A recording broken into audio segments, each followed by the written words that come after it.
प्यारे बच्चों नमस्कार। कैसे हैं आप सभी? उम्मीद करता हूँ सभी साथी बहुत ही अच्छे से होंगे और अपने स्टडी में पूरी तरह से मस्त होंगे।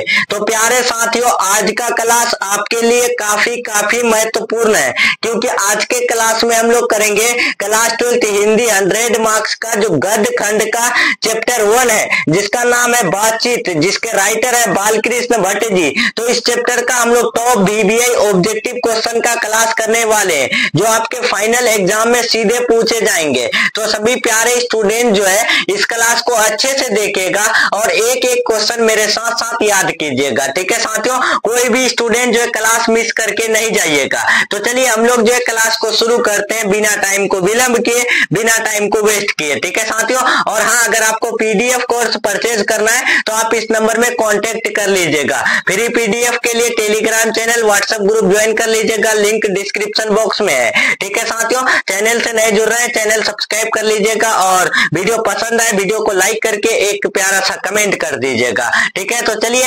आपके स्क्रीन में पहला क्वेश्चन आ चुका है। सभी प्यारे स्टूडेंट जो है लाइव चैट कमेंट बॉक्स में आंसर देते रहिएगा। आंसर देने से आपको जो है ना जल्दी याद होगी। ठीक है, तो आज से आप लोग मेरे साथ जो है जुड़ जाइए और लगातार आप लोग जो है यूट्यूब में क्लास करते रहिए। ठीक है, तो देखिए पहला क्वेश्चन आपके स्क्रीन में है कि बात यानी बालकृष्ण भट्ट की रचना बातचीत जो है वो क्या है? ऑप्शन ए एकांकी, ऑप्शन बी कहानी, ऑप्शन सी यात्रा संस्मरण, ऑप्शन डी ललित निबंध। तो बताइए प्यारे बच्चों, बातचीत क्या है? तो बातचीत एक ललित निबंध है। इसका right answer option number D हो जाएगा। नेक्स्ट क्वेश्चन चलते हैं दूसरा नंबर। बालकृष्ण भट्ट किस युग के निबंधकार थे? बालकृष्ण भट्ट जी जो है वो कौन से युग के निबंधकार थे? तो याद रखना है, भारतेंदु युग के निबंधकार थे। इसका राइट आंसर क्या हो जाएगा? ऑप्शन नंबर बी हो जाएगा। आपको भूलना नहीं है, याद करते चलना है। ये सब क्वेश्चन आपको जो है बोर्ड एग्जाम में पूछे जाएंगे और मैं जो भी क्वेश्चन देता हूं आपको सीधा जो है एग्जाम में देखने को मिलता है। तो इसीलिए आप सभी जो है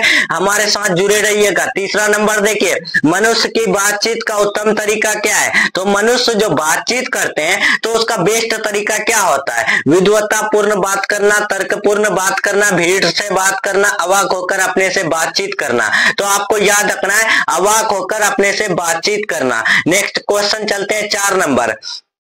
4 नंबर क्या पूछा गया है कि संवाद में सबसे महत्वपूर्ण क्या है? संवाद में जो सबसे महत्वपूर्ण होता है तो वो क्या होता है? तो आपको याद रखना है, वो यानी आत्मीयता होता है। संवाद में सबसे महत्वपूर्ण क्या होता है? तो वो एक आत्मीयता होता है। नेक्स्ट क्वेश्चन चलते हैं 5 नंबर। बालकृष्ण भट्ट ने कौन सा मासिक पत्र निकाला था? बालकृष्ण भट्ट जी जो है कौन सा मासिक पत्र निकाले थे? तो आपको याद रखना है, हिंदी प्रदीप मासिक पत्रिका निकाले थे। और कब निकाले थे? तो 1877 में निकाले थे। नेक्स्ट क्वेश्चन की तरफ बढ़ते हैं 6 नंबर। बातचीत किस विधा की रचना है? तो आपको बता चुके हैं प्यारे स्टूडेंट्स कि बातचीत क्या है। तो बातचीत एक निबंध है। तो वो एक कैसा निबंध अगर पूछे तो बातचीत एक ललित निबंध है। तो याद रखना है, इसका right answer option number D हो जाएगा। बातचीत किस विधा की रचना है? तो वो जो है ना यानी निबंध है। नेक्स्ट क्वेश्चन चलते हैं 7 नंबर। बालकृष्ण भट्ट का जन्म कब हुआ था? बालकृष्ण भट्ट जी का जो जन्म हुए थे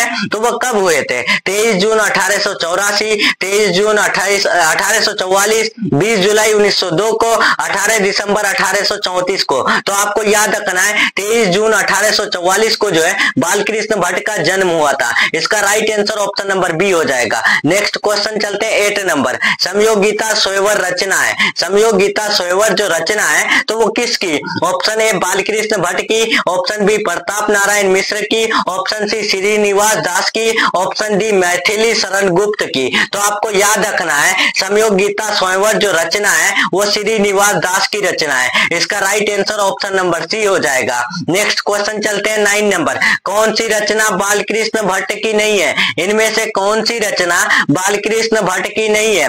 नूतन ब्रह्मचारी, 100 अजान एक सुजान, सद्भाव का अभाव, परीक्षा गुरु। तो इसमें कौन सा राइट आंसर हो जाएगा? तो आपको याद रखना है कौन सी रचना रचना बालकृष्ण भट्ट की नहीं है तो वो यानी परीक्षा गुरु नहीं है। तो right answer option number D हो जाएगा। नेक्स्ट क्वेश्चन चलते हैं 10 नंबर। 10 नंबर काफी इंपॉर्टेंट प्रश्न है कि कौन सी रचना बालकृष्ण भट्ट की है, इनमें से कौन सी रचना है जो बालकृष्ण भट्ट की है। तो आपको याद रखना है मेरे प्यारे स्टूडेंट्स कि बालकृष्ण भट्ट की जो रचना है तो वो एक रेल का विकट खेल है। ठीक है, इसका right answer option number A हो जाएगा। और मैं जो भी क्वेश्चन देता हूं आपको ना सेम जो है एग्जाम में ऑप्शन के साथ मिलने वाला है, तो आप पूरा क्लास देखिएगा। पीडीएफ कोर्स परचेज करना है, इस नंबर में कांटेक्ट कर लेना है। नंबर है 7366865888। ठीक है, नंबर क्या है 5888। इस नंबर में कांटेक्ट करना है और 100% लड़ने वाला प्रश्न जो है आपको परचेज कर लेना है। रॉबिन्सन क्रूसो ने 16 वर्ष के उपरांत किसके मुख से एक बात सुनी।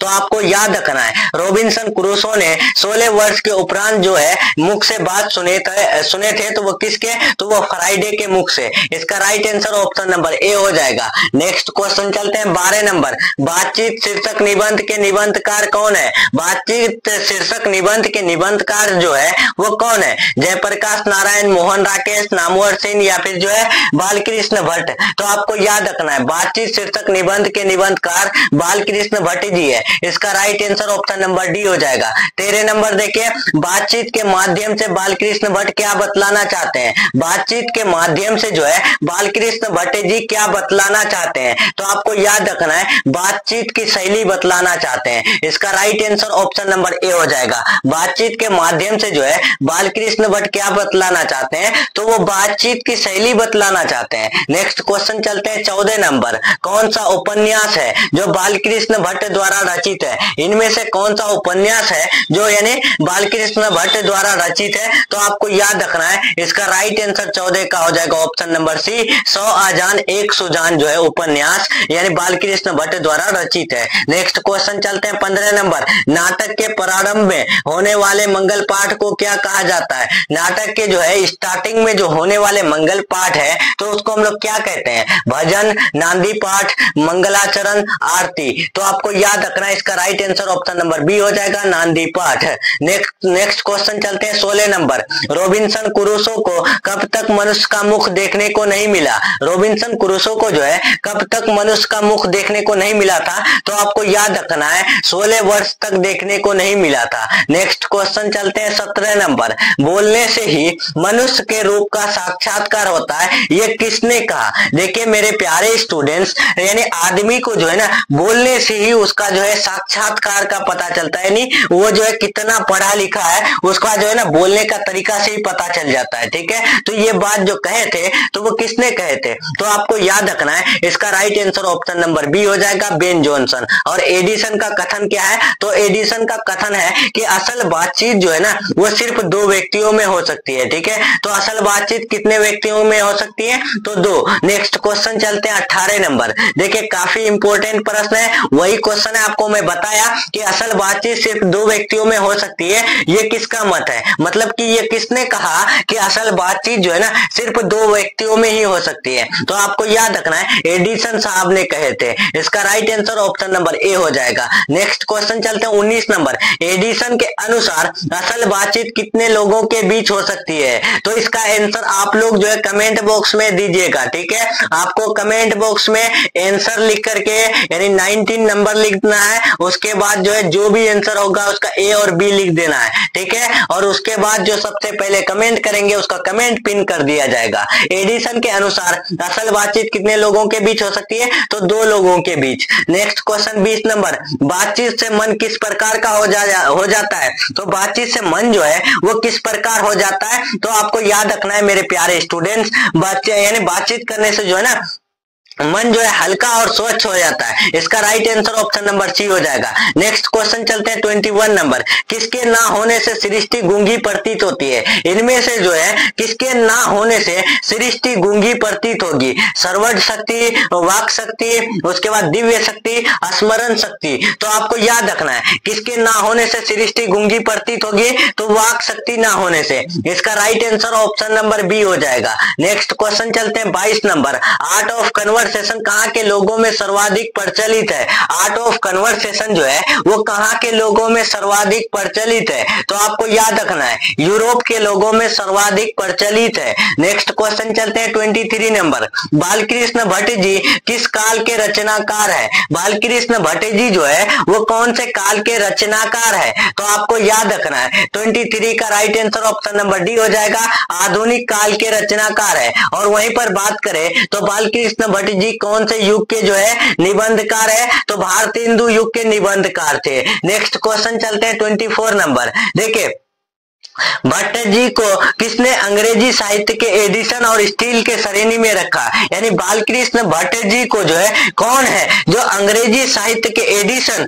और स्टील की श्रेणी में रखा था? तो आपको याद रखना है 24 का राइट आंसर हो जाएगा ऑप्शन नंबर सी, रामचंद्र शुक्ल। नेक्स्ट क्वेश्चन चलते हैं 25 नंबर। बालकृष्ण भट्ट का निवास स्थान कौन सा है? बालकृष्ण भट्ट जी का जो निवास स्थान है यानी वो जो है कहाँ यानी रहते थे? क्या वो लखनऊ में रहते थे या फिर इलाहाबाद उत्तर प्रदेश, मथुरा उत्तर प्रदेश, वाराणसी जो है उत्तर प्रदेश? तो इसका राइट आंसर क्या हो जाएगा 25 का? तो वो इलाहाबाद उत्तर प्रदेश में निवास थे। इसका right answer option number B हो जाएगा। नेक्स्ट क्वेश्चन चलते हैं 26 नंबर कि बालकृष्ण भट्ट ने किस यानी पत्रिका का संपादन किए थे? तो ये आपको पहले ही बता चुके हैं, तो इसका भी आंसर आप लोग कमेंट बॉक्स में दीजिएगा। ठीक है, आपको हिंट दे देते हैं, उस मासिक पत्रिका का नाम हिंदी प्रदीप है और कब जो है प्रकाशित किए थे वो जो है आपको कमेंट करना है। ठीक है साथियों, तो बालकृष्ण भट्ट ने कौन से मासिक पत्रिका का संपादन किए थे? हिंदी प्रदीप। ठीक है, और वो कब प्रकाशित किए थे आपको जो है कमेंट बॉक्स में आंसर देना है। ऑप्शन आपको 4 दे देते हैं, 1876, 1877, 1878, 1879। ठीक है, तो आपको लोग इसका आंसर जो है कमेंट बॉक्स में दीजिएगा। नेक्स्ट क्वेश्चन चलते हैं 27। बालकृष्ण भट्ट ने हिंदी प्रदीप नामक मासिक पत्रिका कब निकालना प्रारंभ किया? वही क्वेश्चन है, तो आप लोग कमेंट बॉक्स में आंसर दीजिएगा। नेक्स्ट क्वेश्चन चलते हैं 28 नंबर। कौन सी रचना बालकृष्ण भट्ट द्वारा रचित नहीं है? इनमें से कौन सी रचना है जो बालकृष्ण भट्ट द्वारा रचित नहीं है? पद्मावती, वेनी संहार, मेघदूतम, मेघनाथ वध। तो इसका राइट आंसर 28 का हो जाएगा। क्या? तो आपको याद रखना है कौन सी रचना बालकृष्ण भट्ट द्वारा रचित है? तो मेघदूतम। इसका right answer option number C हो जाएगा।